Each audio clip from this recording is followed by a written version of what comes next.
ചാലിയാർ പുഴയിൽ പലതരം മത്സ്യങ്ങൾ കാണപ്പെടുന്നു. പശ്ചിമഘട്ടത്തിൽ നിന്നുള്ള നദിയായതുകൊണ്ട് അവിടുത്തെ തനത് ഇനം മത്സ്യങ്ങളും ഈ പുഴയിലുണ്ട്.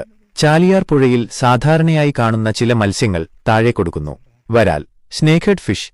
കേരളത്തിലെ പുഴകളിൽ സാധാരണയായി കാണുന്ന ഒരു മീനാണ് വരാൽ. ആരൽ, കാറ്റ്ഫിഷ്. വിവിധതരം ആരലുകൾ ചാലിയാർ പുഴയിൽ കാണപ്പെടുന്നു. മഞ്ഞക്കൂരി, മുഷി തുടങ്ങിയവ ഇതിൽപ്പെടുന്നു. ചെമ്പല്ലി.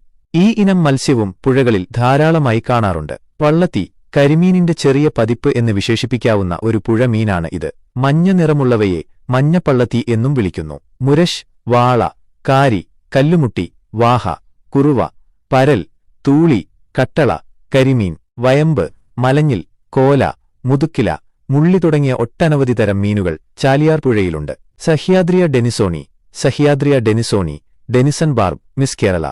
പശ്ചിമഘട്ടത്തിലെ പുഴകളിൽ മാത്രം കാണുന്നതും വംശനാശ ഭീഷണി നേരിടുന്നതുമായ ഒരിനം മത്സ്യമാണിത്. ചാലിയാർ പുഴയിലും ഇവയെ കണ്ടെത്തിയിട്ടുണ്ട്. തൊരപ്പൻ, മലിഞ്ഞീൽ, കുറിച്ചി, ചൂണ്ടപ്പരൽ, മലങ്കണ്ടൻ, കുറുക തുടങ്ങിയവയും ചാലിയാറിലെ മത്സ്യസമ്പത്തിന്റെ ഭാഗമാണ്. ചാലിയാർ പുഴ ഒരു കാലത്ത് മലിനീകരണത്തിന്റെ പിടിയിലായിരുന്നു. മാവൂരിലെ ഗ്വാളിയോർ റയോൺസ് കമ്പനിയിൽ നിന്നുള്ള മാലിന്യം കാരണം പുഴയിലെ മത്സ്യസമ്പത്തിന് വലിയ നാശനഷ്ടമുണ്ടായി. എന്നാൽ പിന്നീട് ജനകീയ സമരങ്ങളിലൂടെ പുഴയെ വീണ്ടെടുക്കാൻ കഴിഞ്ഞിട്ടുണ്ട്.